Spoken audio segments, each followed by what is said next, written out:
ओम मातृ ओम असतो मा सत्कर्म तमसो मा ज्योतिर्गमय मृत्योर्मामृतंगमय। ओम शांति शांति शांति।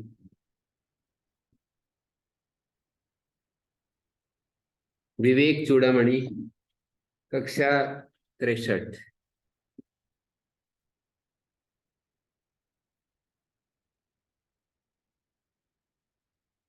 अहंकार आदि में आत्मबुद्धि त्याग करके ब्रह्म में ही आत्मबुद्धि करने की बात कही।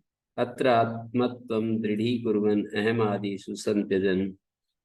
अत्र माने इस आत्मा में जो आत्म भाव है उसको दृढ़ करते हुए, अहम आदि में त्यागते हुए, उदासीनतया तेषु तिष्ठे घटपटादिवत्। घटपट आदि के समान उन अहंकार आदि विषयों में जो अहम उदासीन भाव से रहे। उदासीन भाव बड़ी विशेष चीज है। घटपट में जैसे व्यक्ति उदासीन रहता है, माने अन्य व्यक्ति के घट, अन्य व्यक्ति के वस्त्र आदि में जैसे व्यक्ति उदासीन रहता है, दूसरे के घटपट आदि में जैसे उदासीन रहता है, क्या लेना देना। ऐसे ही अहंकार में भी उदासीन रहे। अहंकार आदि जो अनात्म पदार्थ है उसमें भी उदासीन भाव धारण कर ले। मतलब अन्य के घटपट आदि में उदासीन का मतलब है वो बढ़े नष्ट हो, इससे क्या फर्क पड़ता है उस पर। मित्र के भी नहीं। मित्र में तो फिर वही तादात्म्य हो जाता है। अपने बेटे पुत्र, अपने पुत्र पौत्र आदि में भी वही तादात्म्य हो जाता है। जैसा अपना वैसे ही अपने बेटे का। पर दूसरे कोई भी किसी व्यक्ति के घटपट आदि के नष्ट होने से या सुरक्षित होने से उसमें कोई फर्क नहीं पड़ता। नमस्ते आचार्य जी। घट यानी तो घड़ा हो गया, पट यानी क्या? पट का वस्त्र। क्या? पट यानी वस्त्र। पट मानी वस्त्र, घट मानी घड़ा। वह भी चिंता से रहित होता है। उसी तरह अहंकार आदि जो अनात्म पदार्थ हैं उनके विषय में भी मुमुक्षु को उदासीन रहना चाहिए। जो व्यक्ति जिस पदार्थ से उदासीन होता है उसमें वो वस्तु राग या द्वेष उत्पन्न नहीं करती। जो व्यक्ति जिस पदार्थ से उदासीन होता है वो वस्तु उसमें राग द्वेष को पैदा नहीं करती। जिसमें हम उदासीन रहेंगे उस वस्तु का राग, उसके प्रति राग और उसके प्रति द्वेष हमारा नहीं होता।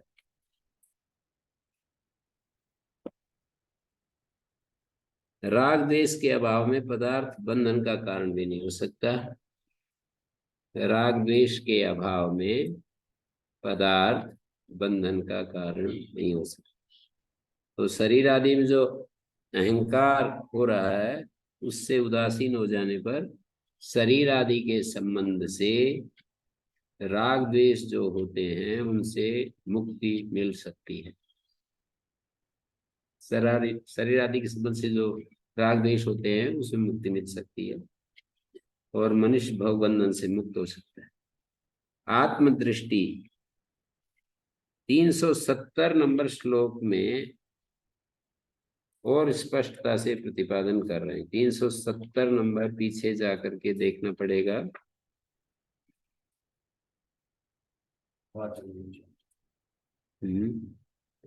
वाचम नियच्छ आत्मनि तम नियच्छ बुद्धो। ये तो श्रुति का ही वो मंत्र है।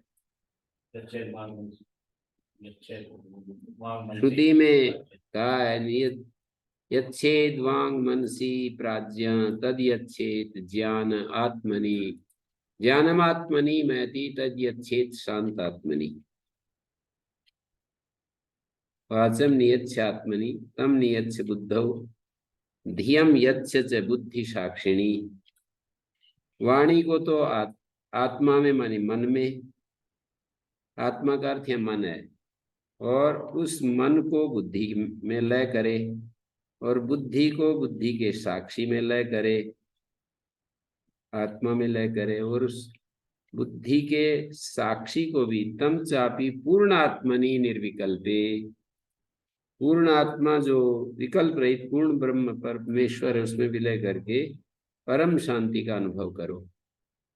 कितने स्टेप बताए? वाचम नियत मन में, मन को बुद्धि में, दो दूसरा स्टेप, तीसरे स्टेप में बुद्धि के साक्षी, और साक्षी को जो है पूर्ण ब्रह्म परमात्मा में लेकर। तो इसका मतलब साक्षी और पूर्ण ब्रह्म परमात्मा को भी, पूर्ण ब्रह्म परमात्मा में अद्वैत है, साक्षी में तो द्वैत है। मतलब साक्षी में तादात्म्य भाव नहीं है, मैं और मेरे पीछे सामने चीजें गुजर रही हैं और उनमें उदासीन दृष्टि है। साक्षी में उदासीन दृष्टि है, चीजें सामने से आ रही हैं, उनमें कोई लगाव नहीं, व्यक्तिनिष्ठ जो अहम भाव वो नहीं है, तादात्म्य नहीं है, यूं कहना चाहिए। चैतन्य का किसी वस्तु व्यक्ति पदार्थ के साथ तादात्म्य नहीं है। तादात्म्य में साक्षी नहीं होता है, तादात्म्य में वृत्ति सारूप्य स्थिति होती है, और तादात्म्य में कर्ता भोक्ता होता है, साक्षी भाव नहीं होता। ये तो अच्छे समझ में आती है कि तादात्म्य में कर्ता भोक्ता होता है, साक्षी नहीं होता है। तो उसी को कह रहे हैं, विशुद्धम अंतःकरणम स्वरूपे निवेश्य साक्षिणी अवबोध मात्रे शनै शनै निश्चलताम उपानयन पूर्णत्वमेवानुविलोकयेत् ततः। विशुद्धम अंतःकरणम स्वरूपे, विशुद्ध अंतःकरण को अपने स्वरूप में निवेश मानी निवेशित करके, साक्षिणी अवबोध मात्रे, विशुद्ध अंतःकरण को स्वरूप में निवेशित करके साक्षिणी अवबोध मात्रे,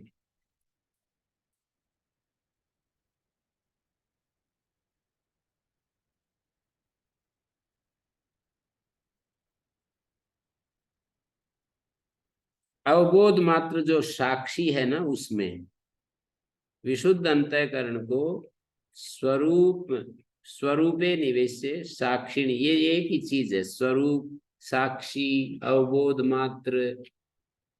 विशुद्ध अंतःकरण को उसमें निवेश है, अशुद्ध अंतःकरण तो उसमें निवेशित ही नहीं हो पाएगा। विशुद्ध अंतःकरण ही साक्षी में निवेशित हो सकता है। तो स्वरूपे, साक्षिणी, अवबोध मात्र, तीनों एक ही चीज है, उसमें निवेशित करके शनै शनै निश्चलता उपानयन, धीरे धीरे निश्चलता को लाता हुआ पूर्णत्वमेवानुविलोक विलोकयेत् ततः, तो उसके बाद पूर्णत्व का अवलोकन करे, सब कुछ परिपूर्ण, सब तरफ से पूर्ण, पूर्णत्व अवलोकयेत्, धीरे धीरे निश्चलता को प्राप्त कर स्वयं को पूर्णत्व से ही अनुभव करे। माने दर्पण में जैसे प्रतिबिंब दिखता है, दर्पण हटाने पर जैसे विश्व रूप हो जाता है, विश्व रूप दिखता है, दर्पण में विश्व दिखता है। उसी तरह सारी वृत्तियों के निरोध करने पर चिदाभास जीव भी अपने बिंब स्वरूप ब्रह्म में ही हो जाता है। वृत्तियों का निरोध होने पर जो जीव था ना, वो जीव भी ब्रह्म स्वरूप हो जाता है। दर्पण का दृष्टांत यह है, दर्पण में दिखता है प्रतिबिंब, और दर्पण हटा लें, दर्पण में प्रतिबिंब दिखता है, दर्पण हटा लें तो क्या होगा? बिंब जिसका प्रतिबिंब है वो बिंब ही शेष रहेगा, बिंब मात्र बचेगा ना। तो सारी वृत्तियों का निरोध करने पर चिदाभास भी अपने बिंब स्वरूप ब्रह्म ही हो जाता है। वृत्तियों का निरोध होने पर जो चिदाभास है जीव, वो भी अपने बिंब स्वरूप ब्रह्म ही हो जाता है। तो स्वयं को, संपूर्ण देहधारियों को और जगत को भी ब्रह्म रूप में अनुभव करे, स्वयं को भी, जगत को भी, और देहधारियों को भी, जगत को भी ब्रह्म रूप से ही अनुभव करे।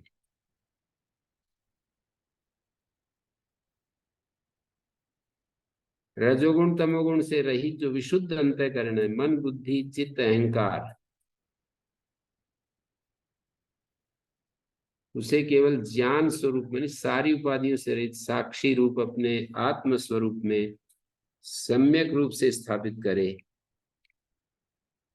अवबोध मात्रे साक्षिणी, ऐसे शब्द डाले हैं ना, अवबोध मात्र में साक्षिणी स्वरूपे, साक्षी में, अपने स्वरूप में, साक्षी रूप अपने आत्म स्वरूप में धीरे धीरे निश्चलता को प्राप्त कर स्वरूप में स्थित रहने का प्रयत्न करता हुआ, निश्चल होकर के स्वरूप में स्थित रहने का प्रयत्न करता हुआ अभ्यास और वैराग्य के द्वारा मन को धीरे धीरे आत्मनिष्ठ करना चाहिए।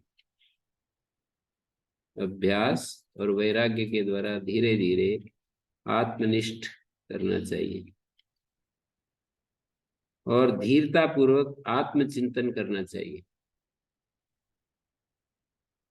धीरता पूर्वक आत्मचिंतन करना चाहिए। शीघ्रता करने पर मन समाहित नहीं होता। तो मन को आत्मा में स्थापित करके और निश्चलता प्राप्त होने के बाद परिपूर्ण जो ब्रह्म है उसका अनुभव करे। तो अखंड वृत्ति के द्वारा अज्ञान रूपी आवरण के नष्ट हो जाने पर अखंड वृत्ति जो है अहम ब्रह्मास्मि, उसके द्वारा उत्पन्न विक्षेपों की भी निवृत्ति हो जाती है। इसको कह रहे हैं देहेन्द्रिय प्राण मनोहमादि भी स्वज्ञान क्लिप्तैरखिलैरुपाधि भी विमुक्तम आत्मानमखंड रूपम पूर्णम महाकाशमिवावलोकयेत्। अपने अज्ञान से कल्पित स्वज्ञान क्लिप्त, क्लिप्त माने सिद्ध, स्व अज्ञान क्लिप्त, स्व अज्ञान सिद्ध या स्वज्ञान कल्पित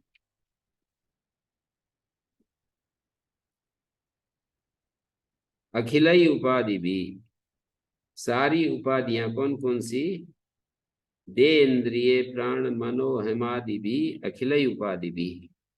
दे इंद्रिय प्राण मन और अहम आदि उपाधियां, सारी उपाधियां, अहंकार आदि समस्त उपाधियों से रहित, स्वज्ञान क्लिप्त से रहित, विमुक्तम रहितम आत्मानम, अखंड रूप आत्मा को, अखंड रूपम, यहाँ पर विमुक्त माने रहित, देह इंद्रिय प्राण मनो हेमादि भी उपाधि भी विमुक्तम आत्मानम अखंड रूपम, अखंड रूप अपने आत्मा को महाकाश के समान परिपूर्ण, पूर्णम महाकाशमिवावलोकयेत्, महाकाश के समान सर्वत्र परिपूर्ण देखे। आत्मा में कल्पित कर दिए गए, वस्तुतः आत्मा का इन सब से कोई संबंध नहीं है, किंतु उपाधि के कारण सब आत्मा से संबंधित माने जाते हैं। आत्मा का ये जो देह इंद्रिय प्राण मन अहंकार आदि से कोई लेना देना नहीं, किंतु उपाधि के कारण से ये सब आत्मा संबंधित हो जाती है। तो इन सारी उपाधियों से रहित जो अखंड रूप, विमुक्तम, उपाधियों से रहित जो अखंड रूप, जो देश काल वस्तु नामक तीनों परिच्छेदों से रहित पूर्ण ब्रह्म परमात्मा है, देश परिच्छेद से रहित, काल परिच्छेद, वस्तु परिच्छेद से रहित, उसे आकाश की भांति देखे। पूर्णम महाकाशमिव अवलोकयेत्, उसको महाकाश के समान देखे परमात्मा को, मानी आकाश जैसे निर्मल व्यापक, जहाँ कोई बादल आदि नहीं होते, ऐसे आकाश की कल्पना करके देखे कि आकाश निर्मल, बादल रहित, व्यापक, सारी उपाधियों से रहित है, वैसे ही आत्मा को जाने।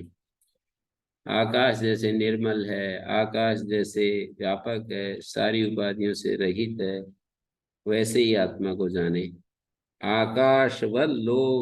आकाशवल्लेप विदूर गोहम, 500 नंबर श्लोक में यह आएगा कि मैं आकाश के समान आकाशवत लेप रहित हूं, आकाश के समान शुद्ध हूं, व्यापक हूं, निरुपाधिक हूं,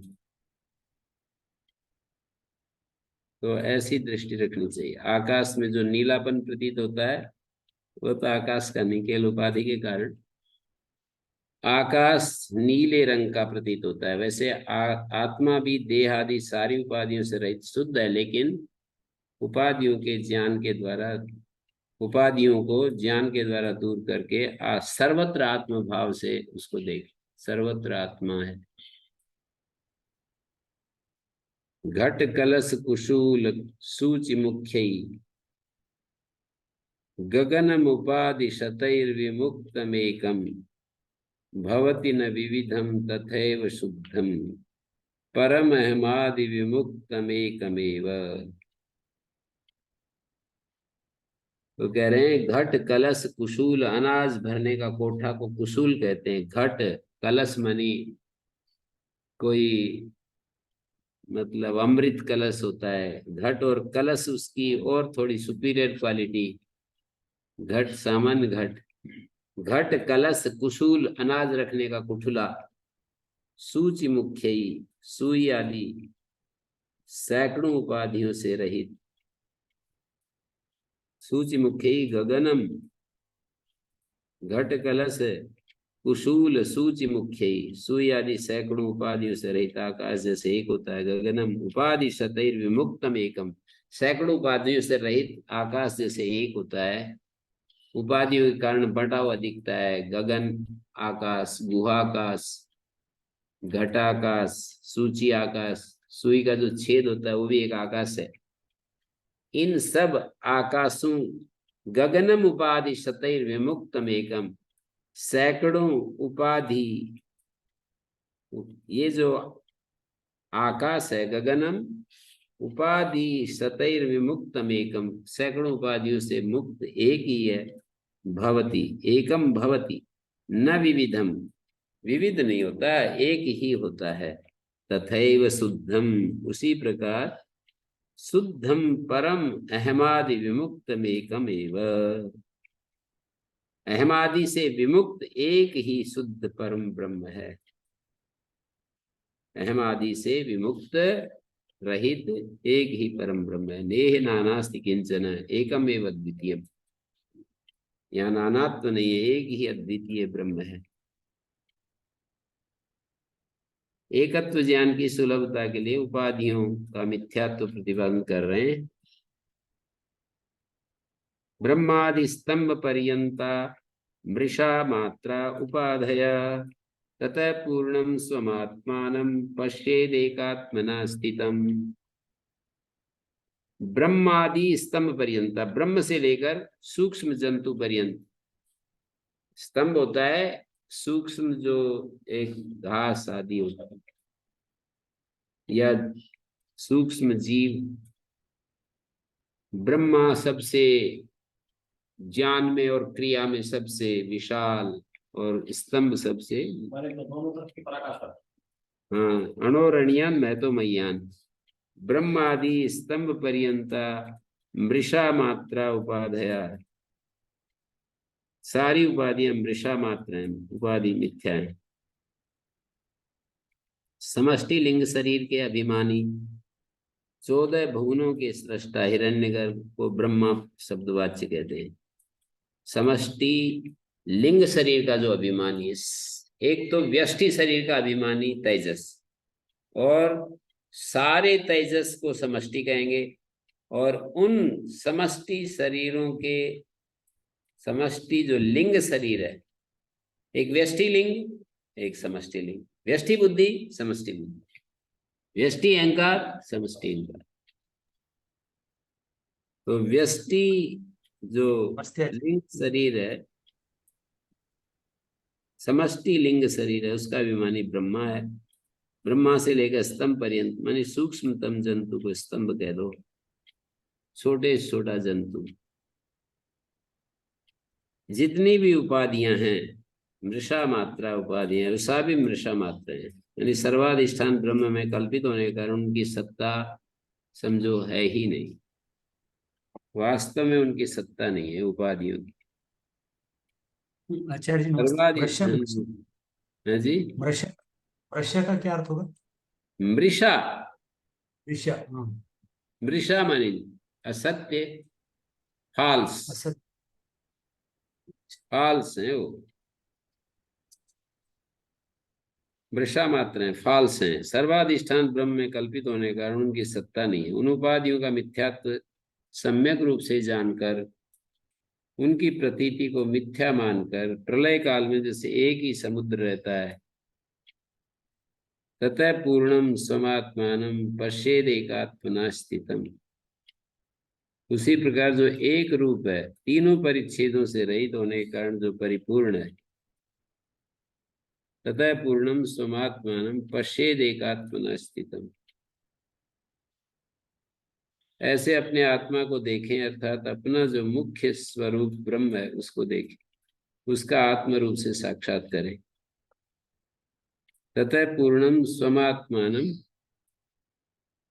उससे परिपूर्ण जो स्वम आत्मा है, पश्येद एकात्मना स्थितम,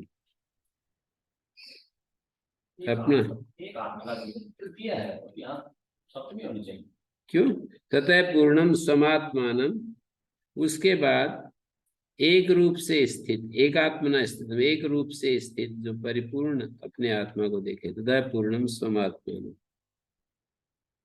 माने उन उपाधियों का मिथ्यात्व सम्यक रूप से जानकर, उनकी प्रतीति को मिथ्या समझकर, प्रलय काल में जैसे एक ही समुद्र रहता है ना, एकात्मना स्थितम, उसी तरह से जो एक रूप है, तीनों परिच्छेदों से रहित है, एक रूप है, तीनों परिच्छेदों से रहित है, ऐसे अपने आत्मा को देखें, अपना जो मुख्य स्वरूप ब्रह्म है उसको देखें, उसका आत्म रूप से साक्षात्कार करें।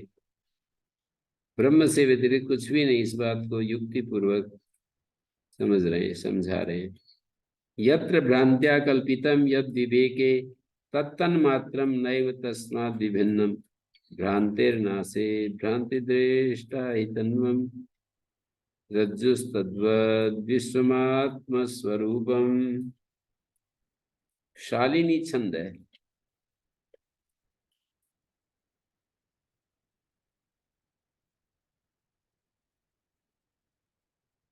यत्र यत्र भ्रांत्या कल्पितं यद विवेके तत्तन्मात्रं नैव तस्माद् विभक्तं, भ्रांतिर्नाशे भ्रांतिदृष्टा हि तत्त्वं, रज्जुस्तद्वद् विश्वमात्मस्वरूपम्। माने जिस अधिष्ठान में भ्रांति के द्वारा जो कल्पित होता है, यत्र भ्रांत्या कल्पितम, जिस आधार में, अधिष्ठान का मतलब आधार में भ्रांति से कल्पित होता है, विवेक हो जाने पर वो अधिष्ठान रूप ही हो जाता है। यद विवेके, उसके विवेक होने पर, तन्मात्रम नैव तस्माद् विभिन्नम, वो तन्मात्र ही हो जाता है। भ्रांति न हट जाए तो अधिष्ठान ही बच जाता है, और नैव तस्माद् विभिन्नम, उससे भिन्न कुछ नहीं बचता, उससे भिन्न कुछ नहीं होता है। भ्रांतिर्नाशे भ्रांति दृष्टा ही तत्वम, भ्रांति का नाश होने पर, भ्रांति काल में देखा गया जो सर्प तत्व है, अहि तत्व है, रज्जु तद्वद विश्वमात्म स्वरूपम, वो रज्जु बन जाता है। वो जो अहि तत्व है ना, वो रज्जु में बदल जाता है। तद्वत उसी तरह जो विश्वम आत्मस्वरूपम, ये जो सारा प्रपंच है आत्मस्वरूप, सारा का सारा प्रपंच आत्मस्वरूप ही है, मतलब अधिष्ठान तो आत्मा ही है। तो इस भ्रांति का नाश होना चाहिए, बस फिर ये तो आत्मस्वरूप विशेष रहेगा। तो ये भ्रांति के कारण वस्तु का आरोप होता है, जिस वस्तु का, वो आरोपित वस्तु अधिष्ठान का ज्ञान होने पर अधिष्ठान रूप ही हो जाती है। तो इस विषय में दृष्टांत देते हैं कि मंद अंधकार में रखी हुई रस्सी ब्रह्मवत सर्प रूप में प्रतीत होती है, किंतु दीपक के प्रकाश से रस्सी तत्व का ठीक ठीक जब बोध हो जाता है दीपक के प्रकाश में, तो उसमें प्रतीत होने वाली सर्प भ्रांति का विनाश हो जाता है।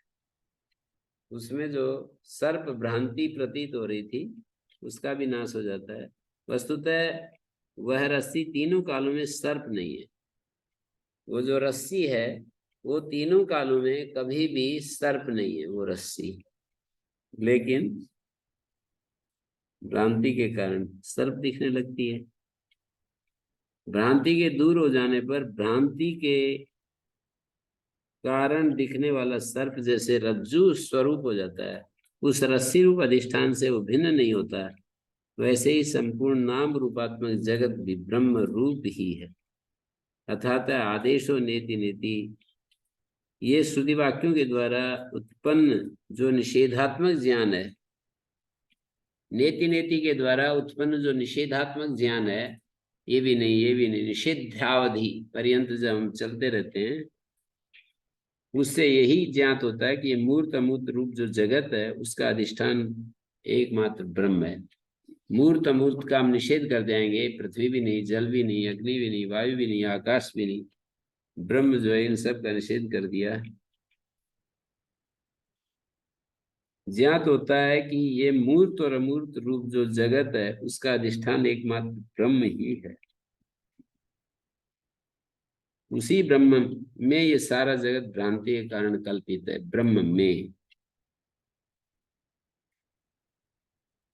तो ये निकला कि रस्सी का ज्ञान होने पर जैसे प्रतीत होने वाला सर्प रूप मिथ्या भ्रांति पुनः उत्पन्न नहीं होती, तो सारे दृश्य पदार्थों के अधिष्ठान रूप ब्रह्म से अभिन्न अपने आत्म स्वरूप का साक्षात्कार हो जाने पर जगत की प्रतीति नहीं होती। और यह है ब्रह्मैविदम् अमृतम पुरस्तात् ब्रह्म पश्चात ब्रह्म दक्षिणतश्चोत्तरेण अहमेव दस्तात् अहम पुरस्तात् अहमेव दस्तात् अहम पुरस्तात् अहम पश्चात अहम दक्षिणतश्च उत्तरेण, और फिर आत्मा एव दस्तात् आत्मा पुरस्तात् आत्मा पश्चात आत्मा दक्षिणतश्च उत्तरेण। आत्मा शब्द के द्वारा ये सब कहा। अंत स्वयं चापि बहिः स्वयं च स्वयं पुरस्तात् स्वयमेव पश्चात् स्वयं ह्यवाच्यां स्वयं स्वयमप्युदीच्यां तथोपरिष्टात् स्वयमप्यधस्तात्। अहमेव दस्तात् आत्मैव दस्तात् ऐसा आता है, ब्रह्मैव दस्तात् ब्रह्म पश्चात ब्रह्मैव पुरतः पृष्ठतः, सब जगह ब्रह्मैव, और अहमेव दस्तात् और आत्मा एव दस्तात्, ये सब चलता है। मुंडक और छांदोग आदि श्रुति के अर्थ का ध्यान की दृढ़ता और अखंड वृत्ति के लिए उपदेश करते हैं। ओम ओम गुरुजी। जी गुरुजी, एक जगह तो हम देखते हैं, हम शरीर, प्राण, इंद्रियां, मन, ये आत्मा नहीं है, रहित एक आत्मा को देखो। एक फिर यहाँ आके हम बोल देते हैं कि सारा ही जगत ब्रह्म स्वरूप है। जी जी जी। तो मतलब कि किस उसमें तो उसको देखें और किस में फिर सारे जगत को आत्म स्वरूप में देखें। अब जैसे शुद्ध चैतन्य स्वरूप में अपने आप को खोज कर रहे हैं ना, चैतन्य स्वरूप के रूप में, तब तो जो जो दिखाई दे उसका बात करते जाते हैं। जो जो दिखता है, अनुभव में आता है, उसका बात करते जाते हैं। दृष्टा का बात नहीं करते, दृश्य का बात करते जा रहे हैं। जी। और फिर ये कहते हैं कि दृष्टा ही ये दृश्य है, तो वहां पर कारण कार्य को लेकर के ये दृष्टा या ब्रह्म ही ये सारा ये जगत रूप है, तो वहां कारण कार्य के आधार पर ब्रह्म एक सत पदार्थ मान करके उसी से इस कार्य की उत्पत्ति दिखाते हैं। जी। तो कारण कार्य के आधार पर ब्रह्म सर्वम खलु इदम ब्रह्म, सर्वम खलु इदम ब्रह्म, ये जो वचन है कारण कार्य के आधार के ऊपर है। और कारण कार्य के आधार को हटा देते हैं तो फिर कारण कार्य का आधार यदि नहीं रखते हैं तो फिर ठीक है, जो भी दिख रहा है उसका बात करो। आत्मा तक पहुंच जाओ। जब हर चीज का बाद कर दिया तो अब बाद करने वाला अपना बात नहीं कर सकता कि मैं भी नहीं हूं, ऐसा नहीं कह सकता। मैं भी नहीं हूं ये कौन जान रहा है, उसके पीछे जो जान रहा है वही तो कह रहा है। तो इस तरह से कह रहे हैं। उसमें दिक्कत होगी तो वो किसी अधिष्ठान में ही होगी, उनकी भ्रांति हट जाएगी तो अधिष्ठान को बचेगा ही। हाँ, भ्रांति हट जाएगी तो अधिष्ठान ही सर्वरूप है। अधिष्ठान ही शेष बचेगा भैया। ऐसे कह रहे हैं ना कि सर्प रज्जु ही है, तो ये सारा जगत सर्वम खलविदम, ये सारा जो भी अस्तित्व है ये ब्रह्म ही तो है। भ्रांति के कारण ब्रह्म से अलग प्रतीति हो रही है, आधार आधे भाव में। ब्रह्म में यानी चैतन्य रूप ब्रह्म में ये सारी चीजें हमें दिखाई दे रही है, दृश्य बन करके आ रही हैं। तो आखिर में क्या करते हैं, इस सारे दृश्य को नए नेति नेति के द्वारा हटा देते हैं। या तो भ्रांति को भ्रांति रूप में जान ले, या सत्य को सत्य रूप में जान ले। या जो आधार है उस आधार का वास्तविक रूप जान ले, या जो हम है उसको भ्रम के रूप में जान ले। हाँ, नहीं, हम ऐसे बोलते हैं ना व्यवहार में, पहले उद्देश्य का कथन विधेय का कथन। तो ये शरीर ब्रह्म ही है, ये सब पेड़ पौधे ब्रह्म ही हैं, ये गाय आदि ब्रह्म ही हैं। तो एक तो इस तरह से जो भी दिख रहा है सारा ब्रह्म ही तो है, और दूसरी तरफ से कहेंगे तो ये हमारे को जो एक एक चीजें दिखाई दे रही हैं, ये भी भ्रांति, ये भी भ्रांति, ये भी भ्रांति। नहीं भ्रांति तो मत भी कहो, प्रमाण के द्वारा ये चीजें देखने में आ रही हैं, दिख रही है, वो देखने वाला से अलग है। पर कारण कार्य के रूप में देखोगे तो जो मिट्टी है वही अनेक अनेक बर्तनों में बंट गई, जो सोना है वही आभूषणों में बदल गया, हजारों लाखों प्रकार के आभूषण, स्वर्ण से सब कुछ बन गया है। तो इसी तरह से हमारा जो स्वरूप है वो, यदि हम अपने असली स्वरूप की खोज करते तो नेति नेति, और यदि सामान्य रूप से हम कहते हैं तो यही कहेंगे कि ये सब कुछ ब्रह्म ही तो है, क्योंकि उसी से पैदा हुआ है। ये हेतु दिया है वहां पर, सर्वम खलु इदं ब्रह्म। उसके कारण स्वरूप होने के कारण छांदोग्य उपनिषद के 13वें खंड में, 14वें खंड में, 14वां खंड है सांडिल्य उपनिषद,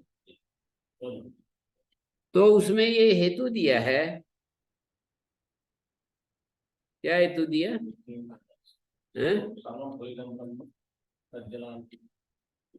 सर्वम खलु इदं ब्रह्म तज्जलान इति शांत उपासित। ये सब कुछ उससे उत्पन्न हुआ, उसका द्वारा पोषित होता है, उसी के द्वारा चल रहा है। ये हेतु दिया है ब्रह्म को, ब्रह्म के स्वरूप साक्षात्कार के लिए।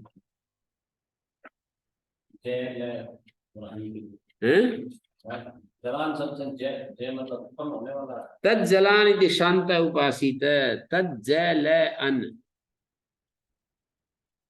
ब्रह्म कारण बताया है, कारण के कारण ब्रह्म को सर्व रूपों में देखा जा रहा है।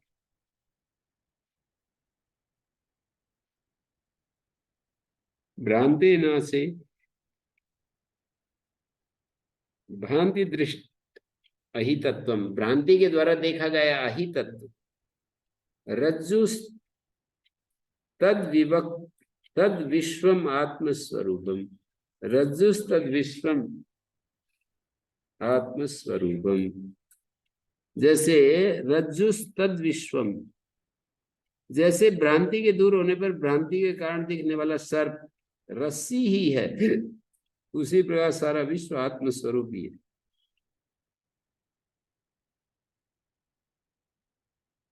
स्वयं ब्रह्मा, स्वयं विष्णु, स्वयं इंद्र, स्वयं शिव, स्वयं विश्वम इदम सर्वम स्वस्माद् अन्यं न किंचन।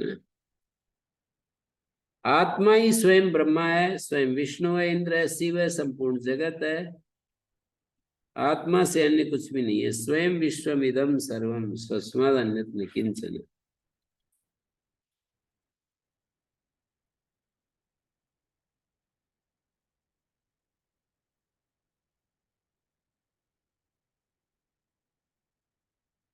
इसमें एक बात ये भी समझने की होती है, अथात आदेशो नेति नेति।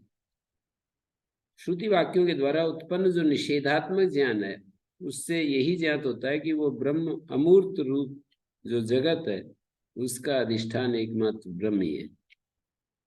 उसी ब्रह्म में ये संपूर्ण जगत भ्रांति के कारण कल्पित है। जैसे रस्सी का ज्ञान हो जाने पर समस्त दृश्य पदार्थों के अधिष्ठान स्वरूप ब्रह्म से अभिन्न अपने आत्म स्वरूप का साक्षात्कार हो जाने पर जगत की प्रतीति नहीं होती। रस्सी का ज्ञान हो जाने पर उससे प्रतीत होने वाला सर्व ज्ञान, मिथ्या ज्ञान, भ्रांति पुनः उत्पन्न नहीं होती। स्वयं ब्रह्मा, स्वयं विष्णु, स्वयं इंद्र, स्वयं शिव, स्वयं विश्वमिदं सर्वं स्वस्माद् अन्य, अपने से अन्य कुछ भी नहीं है। तद एतत् पश्यन् ऋषिर्वाम देवा प्रतिपेदे अहम मनुरभवम सूर्यस्य। यश्चायं पुरुषे यश्चासु आदित्ये स एका।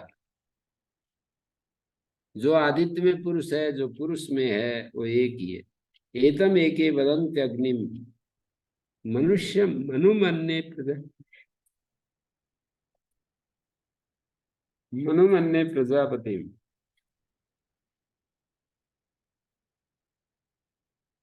मनुमन्ये प्रजापतिम इंद्रम एके परे प्राणम अपरे ब्रह्म शाश्वतम।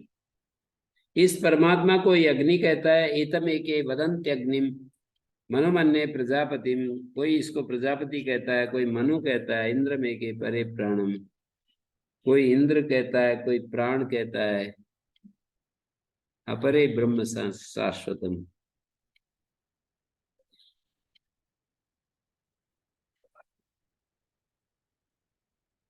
आत्मा से अतिरिक्त उसका कोई सत्ता नहीं है। अपरे ब्रह्म शाश्वतम ब्रह्मैविदम अमृतम पुरस्ताद ब्रह्म पश्चात ब्रह्म दक्षिणतश्चोत्तरेण। मुंडक उपनिषद में मंत्र आता है, अहमेव अधस्तात् अहम आत्मा एव अधस्तात् अहम उपरिष्टात् अहम पश्चात अहम दक्षिणतश्चोत्तरेण।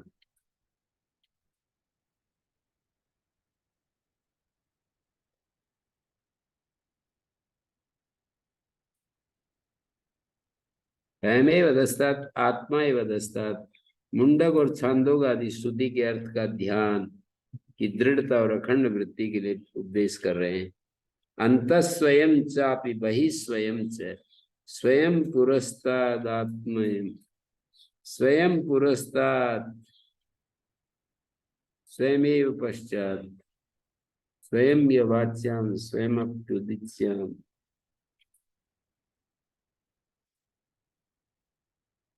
तथोपरिष्टात् स्वयं अप्यधिष्ठात्। आत्मा स्वयं भीतर बाहर भी है, पूर्व में, पश्चिम में भी, दक्षिण में भी, उत्तर में भी और ऊपर नीचे भी। आत्मा अनंत अंत स्वयं चापि बहि स्वयं च। आत्मा स्वयं भीतर है, बाहर भी है।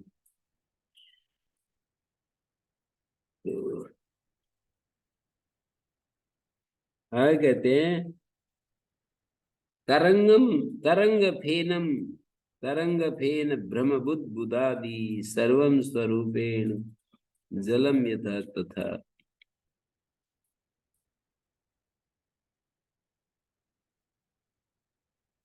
जलम यथा तथा चिदेव देहाद्यात् देहाद्यहमन देहाद्यहमन्तमेतत् देहादि अहम अंतमेतत् चिदेव देहाद्यन देहादि अहमन्तमेतत् सर्वम चिदेवेक रसम विशुद्धम। कह रहे हैं तरंग फेन बुद्बुद, तरंग फेन भंवर और बुद्बुद आदि स्वरूप से सब जल ही है। स्वरूपेण जलम यथा तथा, ऐसे ब्रह्म ही सब कुछ है। जैसे ये जितने भी गिना रहे हैं, तरंग केन भवन, जैसे तरंग फेन भंवर बुद्बुद आदि स्वरूप से सब जल ही है, वैसे ही देह से लेकर अहंकार पर्यंत सब समस्त दृश्य विशुद्ध एकमात्र आत्मा ही। अपार समुद्र में जैसे अनेकों तरंगे उठती रहती हैं, तरंगे जब किनारे पर आ जाती हैं तो तमेव भान्तम अनुभाति सर्वम तस्य भाषा सर्वम इदं विभाति। सारे वाक्य उसी तरफ इशारा कर रहे हैं। सदैव इदम सर्वम जगत अवगतम वांग मनसयो सतोपि अन्यत्र आत्मये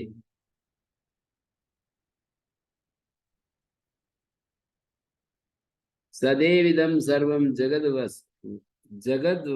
जगदवगतम वांग मनसयो सदैविदं सर्वं जगदवगतं वाङ्मनसयो सतो अन्यत् नास्तेव प्रकृति पर सीमनि स्थितप्रज्ञा स्थितवतः पृथक् किं मृत्स्नाया पृथक् किं मृत्स्नाया कलशपट कलश घट कुंभाद्य अवगतम् यद वदति सा भ्रांत स्वयमहमिति माया शक्ति रथा। इसका मैं अर्थ कर रहा हूं। सदैव इदम सर्वम जगत, वाणी और मन के द्वारा प्रतीत होने वाला ये सारा जगत, वांग मनसयो, वाणी और मन के द्वारा प्रतीत होने वाला संपूर्ण जगत सद ब्रह्मा ही है।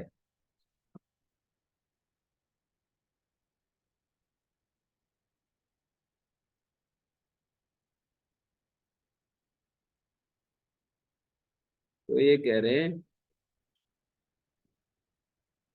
वाणी मन के द्वारा प्रतीत होने वाले संपूर्ण जगत सब ब्रह्म ही है। परा प्रकृति की परा सीमा रूप ब्रह्म में स्थित पुरुष के लिए सत्स्वरूप ब्रह्म से अन्य कुछ भी नहीं है। कलश घट कुंभ आदि क्या मिट्टी से भिन्न है? कोई पूछे क्या मिट्टी से भिन्न है? कलश आदि, घड़े आदि, कुम्हार जो पॉट्स बनाता है, क्या मिट्टी से भिन्न है? माया रूपी मंदिर का पान करने के कारण भ्रांत हुआ ये अविवेकी मन, मैं ऐसे भेद युक्त वचन बोलता हूं। तो सदैविदम सर्वम जगत अवगतम वांग मनसयो, वाणी और मन के द्वारा प्रतीत होने वाला सारा जगत सद ब्रह्म ही है। या प्रकृति की परिसीमा परासीमा रूप ब्रह्म में स्थित पुरुष के लिए सत्स्वरूप ब्रह्म से अन्य कुछ भी नहीं है। कलश घट आदि में क्या मृत्यु से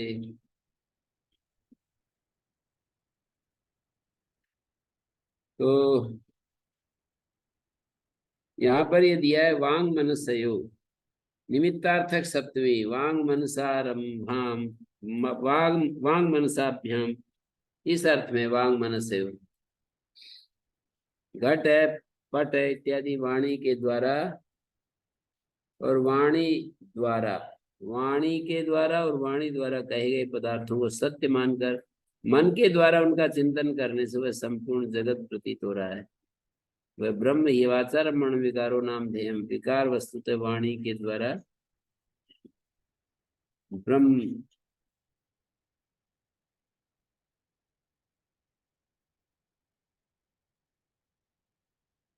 क्रिया समव्यारेण यत्र नान्यदिति श्रुति ब्रवीति द्वैत राहित्य मिथ्याध्यास निवृत्तये।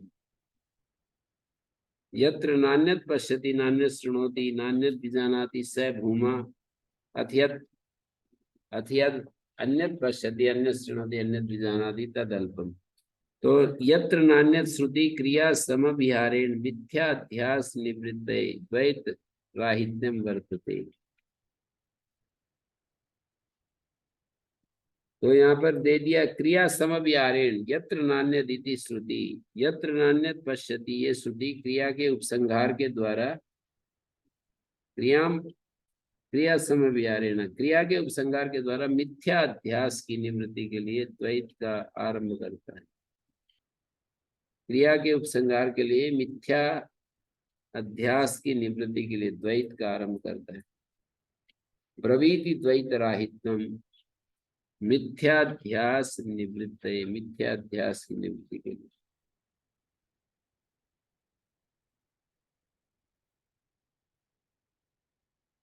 तो ये हो गया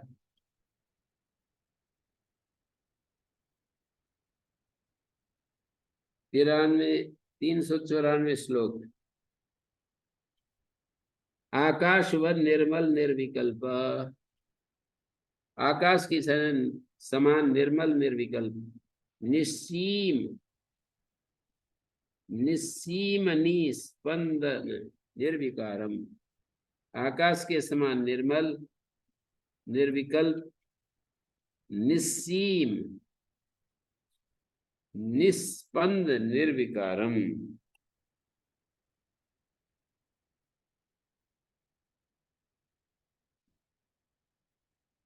आकाश व निर्मल निर्विकल्पम, निर्विकल्प निस्सीम निस्पंदन निर्विकारम, निस्सीम और निस्पंदन निर्विकार,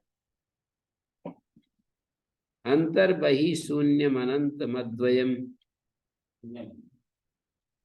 अंतर अन्यम, अंतर बहि शून्यम अंतर बहि शून्यम शून्यम अनन्यम अद्वयम, अनन्य जो अद्वय है स्वयं परम ब्रह्म किमस्ति बोध्यम, अनन्य अद्वितीय स्वयं पर ब्रह्म को जान लेने पर फिर जानने योग्य और क्या बचता है, किमस्ति बोध्यम, जानने के लिए फिर क्या बचता है, कुछ भी नहीं बचता। मतलब निर्मल से लेकर भीतर बाहर के भेद से रहित, यहाँ तक आकाश और ब्रह्म का साधर्म्य है, भीतर बाहर के भेद से रहित आकाश और ब्रह्म का साधर्म्य है, तथा अनन्य और अद्वितीय ये दो ब्रह्म के विशेषण हैं। धूल मिट्टी धुआं आदि से जैसे आकाश मलिन नहीं होता, इसी तरह ब्रह्म भी अज्ञान आदि से असंतुष्ट होने के कारण निर्मल है, वस्तुतः निर्विकल्प है, अर्थात एक रूप है, सीमा से परे होने के कारण निस्सीम है, और निस्पंद स्पंदन से रहित होने के कारण निस्पंदन है, उत्पत्ति नाश वृद्धि ह्रास आदि से रहित होने के कारण निर्विकार है। वस्तु परिच्छेद, उसमें भीतर बाहर का भेद होता है, वस्तु परिच्छेद भीतर बाहर का भेद होता है, जो वस्तु परिच्छिन्न है। ब्रह्म अपरिच्छिन्न होने के कारण अंतर बहि शून्य है, अंतर बहि शून्य अनन्य मद्वयम, अंतर बहि शून्य है वो ब्रह्म अपरिच्छिन्न, इसलिए अंतर बहि शून्य।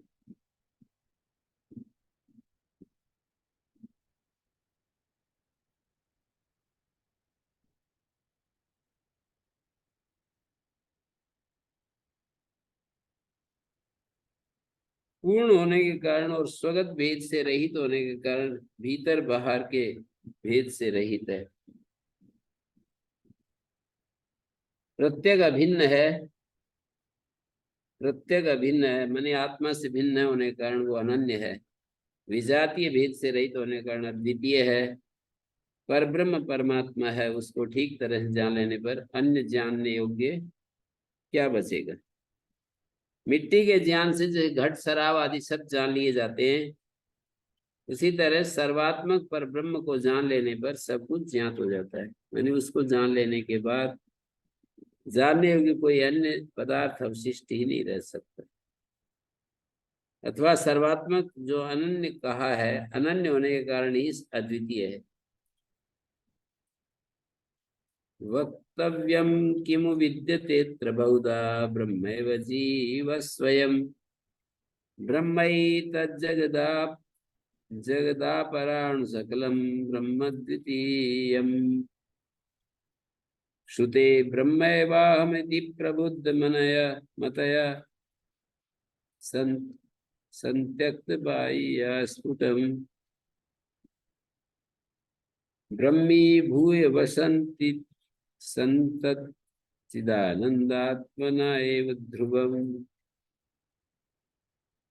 तो इस 345वें श्लोक में कह रहे हैं वक्तव्यम किमु विद्यते अत्र बहुधा, 395 वक्तव्यम किमु विद्यते अत्र बहुधा। यहाँ ब्रह्मात्म एकत्व के विषय में वक्तव्यम किमु विद्यते अत्र, अधिक क्या कहना है।